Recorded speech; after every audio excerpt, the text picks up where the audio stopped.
नमस्कार, आप देख रहे हैं लाइव हिंदुस्तान। इजराइल और ईरान के बीच 12 दिनों तक जब लगातार जंग चली, उस दौरान पूरा जो विश्व है, जो पूरी अंतर्राष्ट्रीय बिरादरी है, वो दो धड़ों में बटी हुई नजर आई थी। कई सारे देश, मसलन अमेरिका और यूरोप के कई देश इजराइल के साथ खड़े नजर आ रहे थे, तो वहीं ईरान के साथ चीन और रशिया यानी रूस जैसी बड़ी ताकतें खड़ी हुई नजर आ रही थीं। लेकिन एक सवाल जो बार बार पूछा जा रहा था वो ये कि क्या रूस, जो कि ईरान का पक्का दोस्त समझा जाता है, वो खुलकर उसकी मदद कर रहा है या नहीं कर रहा, या उसकी आड़ में अमेरिका से कोई सौदा करने की कोशिश कर रहा है। क्योंकि इस तरह की भी कई रिपोर्ट्स आई थी कि रूस ईरान युद्ध की आड़ में दरअसल अमेरिका से ये चाहता था कि वो यूक्रेन से अपने हाथ पीछे खींचे तो वो ईरान की मदद नहीं करेगा। इस तरह की कई बातें सोशल मीडिया के जरिए और तमाम अटकलों और कयासों के जरिए सामने आती रहीं।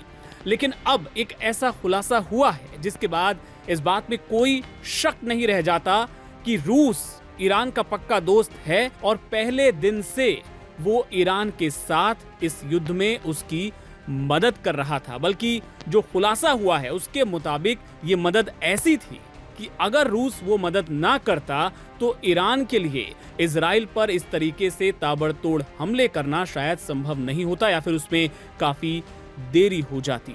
Aim right, achieve big. At KR Mangalam University, we provide you the platform to turn your dreams into reality.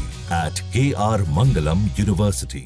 पहले दिन जब इजराइल ने ईरान पर हमला किया था, उस दौरान ईरान के कई बड़े परमाणु वैज्ञानिक सहित कई बड़े सैन्य अफसर निशाने पर आए थे, उनकी हत्या कर दी गई थी।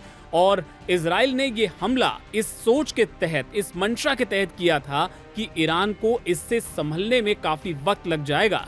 साथ ही ईरान के एयर डिफेंस सिस्टम को भी नुकसान पहुंचाया गया था। अब जो खुलासा हुआ है उसके मुताबिक उस वक्त रूस ने ही मदद की थी ईरान की उसके पूरे सिस्टम को दुरुस्त करने में, और 10 घंटे के अंदर रूस ने इस पूरे सिस्टम को दुरुस्त किया, जिसके बाद ईरान ने ताबड़तोड़ हमले शुरू किए इजराइल पर। जी हां, लाइव हिंदुस्तान के साथ खास बातचीत में एक स्पेशल पॉडकास्ट में शुभदा चौधरी, जो कि मिडिल ईस्ट एक्सपर्ट हैं, उन्होंने ये दावा किया है कि दरअसल ये काम ईरान के लिए रूस ने ही किया था और महज 10 घंटे में पूरे सिस्टम को ठीक किया था। आप पहले सुनिए ये पूरी बातचीत। जब इन्होंने अटैक किया ईरान पे, तो 10 घंटे तक ईरान रिटेलिएट उस तरीके से नहीं कर पाया। रशिया ने आके इलेक्ट्रिक ग्रिड पूरा उनका ठीक कर दिया 10 घंटे में। तो रशिया जैसे इन्वॉल्व हुआ, जबकि डिप्लोमेटिकली, और ये बहुत सेंसिटिव चीज बता रही हूँ मैं, रशिया तुरंत आके इन्वॉल्व हो जाएगा। या बहुत बड़ी बात कर रही हैं, क्योंकि पूरे मीडिया में बात ये है कि रशिया हेल्प क्यों नहीं कर रहा, और आप हमें यहाँ ऐसी बात बता रही हैं जो किसी प्लेटफॉर्म पे हुई नहीं। ये पेपे एस्कोबार का इंटरव्यू आया है रिसेंटली, जब वो खुद मॉस्को में या सेंट पीटर्सबर्ग में थे, उन्होंने ये सारी चीज़ें बताई हैं। और दूसरा चीज़ ये भी है कि रशिया के 200 से 600 न्यूक्लियर साइंटिस्ट हैं, और रशिया का एक पूरा रूट है आपका, रशिया से तुर्कमेनिस्तान, कजाकिस्तान, ये सब होते हुए ईरान जाते हुए, उनका एक और वो रेलवे लाइन पे 162 किलोमीटर के रेलवे लाइन पे वो ईरान में काम कर रहे हैं। तो रशिया डिप्लोमेटिकली भले ही ना इस चीज़ को एक्सपेक्ट या एक्सेप्ट करे, लेकिन रशिया तो उसमें इन्वॉल्व था।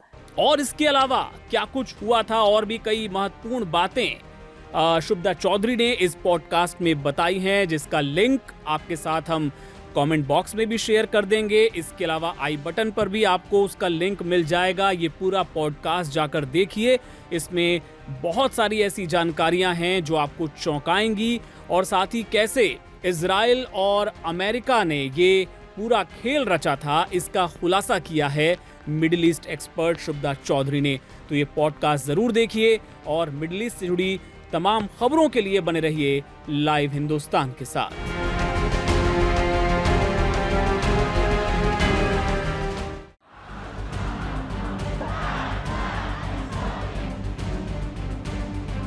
ईरान और इजराइल के बीच चली जंग में ईरान के कई सैन्य कमांडर और परमाणु वैज्ञानिकों की मौत हो गई थी, जिससे ईरान इजराइल के साथ साथ अमेरिका पर भी भड़का हुआ है।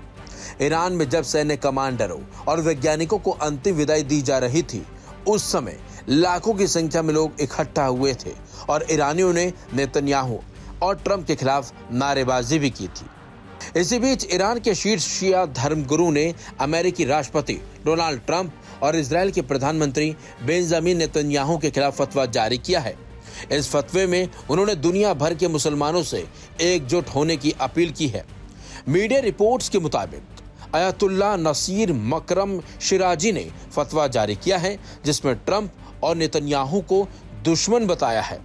उन्होंने लिखा है, ये साफ है कि इस्लामिक व्यवस्था के किसी व्यक्ति और खास तौर से सुप्रीम लीडर को जान से मारने की धमकी देना मना है और धार्मिक रूप से निषेध है। उनका बचाव करना और ऐसी धमकियां देने वाले आरोपियों को जवाब देना जरूरी है। साथ ही पवित्रता का उल्लंघन करना सबसे बड़े पापों में से एक है। इसके साथ साथ उन्होंने इस्लामिक गणतंत्र के नेतृत्व को धमकी देने वाले अमेरिकी और इजरायली नेताओं के खिलाफ कार्रवाई का आह्वान किया। फतवे में यह भी कहा गया है कि उस दुश्मन के लिए मुसलमानों या इस्लामिक मुल्कों की तरफ से किसी भी तरह का सहयोग देना हराम है। ये जरूरी है कि दुनिया भर के मुसलमान इन दुश्मनों को उनके शब्दों और गलतियों के लिए पछतावा कराएं। Aim right, achieve big. At KR Mangalam University, we provide you the platform to turn your dreams into reality. At KR Mangalam University. ये फतवा 12 दिन की जंग के बाद आया है। बता दें आपको, इजराइल के साथ 12 दिनों के युद्ध के दौरान मारे गए रिवॉल्यूशनरी गार्ड के प्रमुख और अन्य वरिष्ठ सैन्य कमांडरों और परमाणु वैज्ञानिकों की अंतिम यात्रा में शामिल होने के लिए शनिवार को तेहरान की सड़कों पर लाखों लोग उतर आए थे। रिवॉल्यूशनरी गार्ड्स के प्रमुख जनरल हुसैन सलामी, इसके बैलिस्टिक मिसाइल कार्यक्रम के प्रमुख जनरल आमिर अली हाजीजादे और अन्य के ताबूतों को ट्रकों पर रखकर राजधानी की आजादी स्ट्रीट ले जाया गया था। इस दौरान सड़क किनारे खड़े लोगों ने अमेरिका मुर्दाबाद और इजराइल मुर्दाबाद के नारे भी लगाए थे। लेकिन इसी बीच फतवे के जरिए अमेरिका और इजराइल के खिलाफ मुस्लिम देशों से एक साथ खड़े होने की अपील की गई है, ताकि इजराइल और अमेरिका को ईरान के ऊपर किए गए हमले का जवाब दिया जा सके।